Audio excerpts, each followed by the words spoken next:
Just in time for Easter, here is a quick video on making a jelly bean brush. Let's jump in. You'll notice that the background is transparent. Go to Document Setup in Designer Persona and make sure that box is checked. That's because we're going to be making an image brush, and the image brush preserves all the colors that you create. And if there's a white background, it'll actually create a white box, which is not what we want. Draw an ellipse and convert that to curves, and then use the node tool to reshape to a jelly bean-like shape. I like that one pretty well. Once that's done, I'm going to make a copy of this and make it white. This will be the highlight, the main highlight. I'm going to resize and shape, and since it's curved, it's going to match the curve of the bean pretty well already.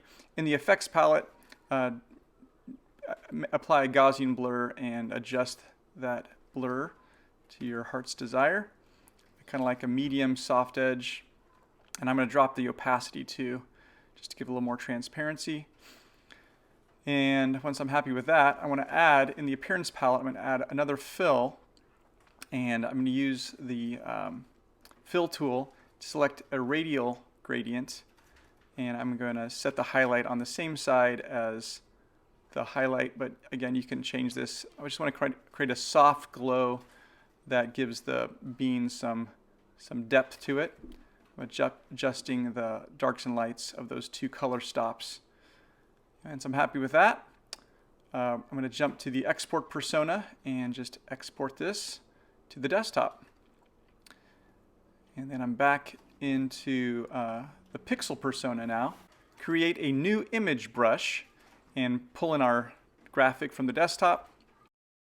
And we're going to make a few key adjustments. The size, the spacing have some overlap. In the dynamics, we want to have rotation and set at random, vary the scatter a little bit, and then crucially, we want to crank the Hue Jitter rate all the way up to the top and set that at random. And that's it. That's our jelly bean brush.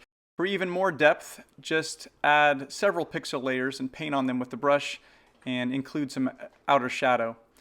If you learned something, give me a thumbs up and subscribe to the channel. We'll see you next time.